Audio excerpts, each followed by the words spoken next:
1999. My alarm rang at 7 and I pressed snooze as usual. The second time I awoke, it was still 7. This happened occasionally, these blips in my existence. I got blank stares whenever I tried explaining them, so I didn't anymore. The feeling I had was that time wouldn't move.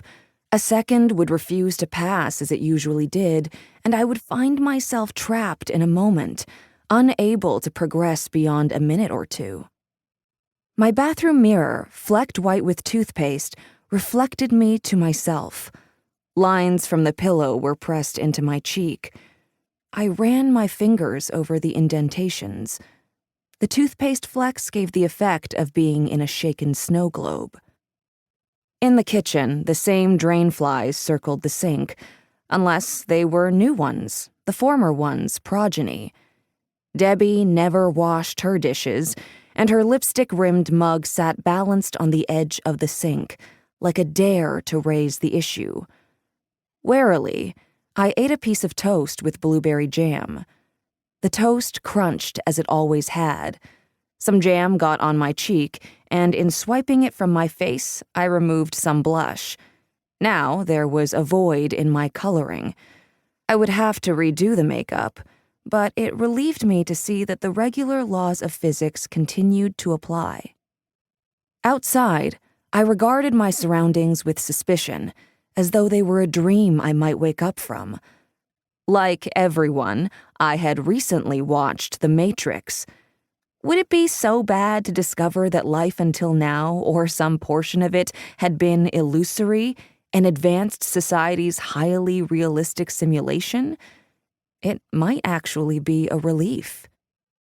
Downstairs, Mrs. Chin restocked the keychains of her souvenir shop.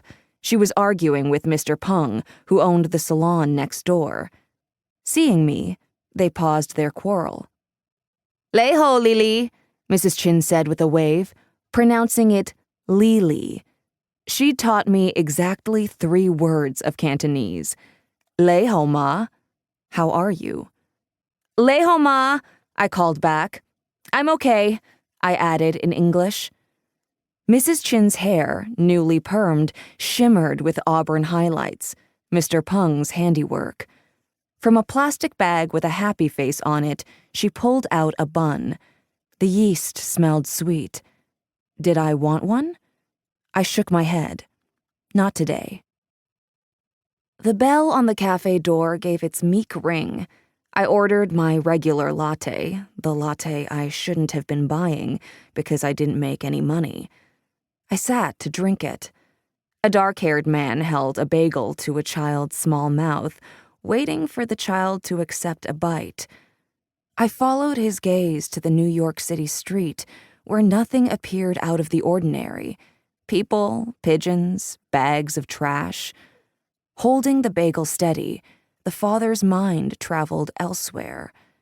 It was a look I remembered my mother wearing when I was a child, one I resented. How dare she think of anything but me? The father and child began to speak in another language I couldn't make out. Then the man turned, suddenly, catching me in my stare. I dropped my gaze, feeling my ears redden. There were the regular cafe sounds, the low rumble of milk being steamed, the crinkling of paper bags when pastries were slid in. A man in his 50s, a Wall Street type, ate a cookie noisily and peered at his pager. I returned to the register to order the coffee I brought to my boss every day. It was a dark roast stirred with 2 pink packets of Sweet and Low, made paler with half and half, until it was the color of Halle Berry, he'd instructed proudly on my first day, as if that wasn't a terrible thing to say. On the 4 blocks to the office, I dodged tourists wearing backpacks and bucket hats, holding red bags from the discount designer store. They moved slowly, their faces stupid with awe. I walked fast, with purpose, gripping the cup of coffee, which burned through its cardboard sleeve, proud to be inured to a cityscape that instilled marvel in everyone else. When I entered the immense glass building, I did so with a sense of importance and authority. I worked here. I was an unpaid intern, but still.